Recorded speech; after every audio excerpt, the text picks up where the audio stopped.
This is not really an off topic, but I'll bring it up anyway. Sure. You know, another way in which technology is hindering our ability to think, speech. If you look at speakers from 100 years ago, even less than that, speakers from like 50 years ago, they're able to articulate their thoughts a lot more clearly than we are now. I mean, we look at someone like Tate. Why do you think a lot of young people are or not addicted, but attracted to Tate? It's because he's a good speaker, but and our world has so little good speakers. We don't have much. Even our politicians, they can't get their words out clearly. Yeah. I've expressed this view before, but I read a book last year.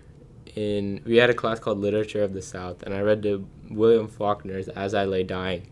Mm-hmm. And these people are uneducated, but their language is so precise. I felt as if they were describing their thoughts with such precision that I've never seen before, something like that. And even if you look at our old governmental documents, it's very, very precise, but it's also harder to understand. So initially what I thought after reading this was our communication has developed. We've gotten to a point where we can use less advanced vocabulary, less advanced grammar, sentence structure, but we can still get more through. We can still get more communications through. But now, that was what I thought initially after reading those kind of things. But now I see that communication issues are still prevalent, right? So I don't know. I'm not sure. I think that or at least you kind of touched on this, but you didn't directly address it. I think that we've kind of devolved in terms of communication. I don't know what you meant by communication issues are still present. You're saying they were present back then? Yeah. So in that book, the characters, there's a lot of miscommunication and there's a lot of not communicating that leads. I would say it's a bad ending, and I thought that was one of the things that led to that ending. Bad ending in terms of writing quality, or just bad as in terms bad of the ending in terms of the events that happened in the story. Yeah. The characters' communication I'm talking about, but even though they communicated with such precision, with such precision, I felt their communication wasn't good. So initially that led me to compare it with our communication. I thought, our communication is better. But then if you really reflect, our communication isn't great either. Mm-hmm. So even during this podcast itself, I've had multiple times in which I've wanted to say or choose the right words to say something, but I can't. Yeah.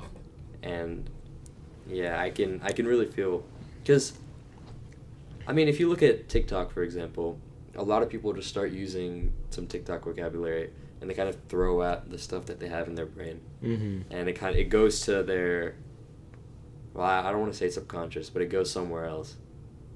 You know, what you said about you couldn't find the right words to say, that's really interesting, because maybe it's the fact that we just can't our communication has deteriorated so much that we can't understand their form of communication. But the people at that time could have. Yeah. Or I thought it was bad. I don't think it's a general consensus that their communication was bad. But maybe that's why I thought it was bad. What? Because we've regressed so much that it's become worse? Maybe. I could see that, yeah.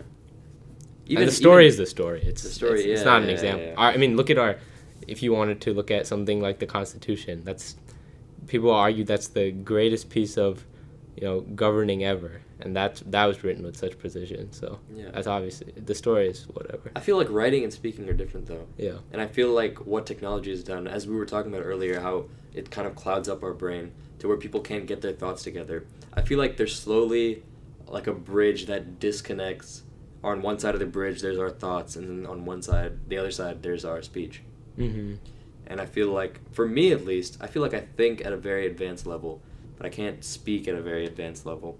For example, even in Telugu, which is my mother tongue, there's a lot of times when I just can't find the right word to say, and I feel like I've felt that it's a regression of my ability to speak the language, but also when I was a kid, and I think there didn't exist that bridge that disconnected my thoughts and my speech, because even now, whenever people talk in the most advanced, or even when I go to the village and people are talking, I understand every single thing that they're saying. So there's that proof that at least somewhere in here, I have the ability to speak that as well. But I don't really know how to address the problem because I've stopped using technology, but I feel like my speech is still remained at the same level. Yeah, so you're saying almost that it's been pushed back somewhere, that Yeah. knowledge.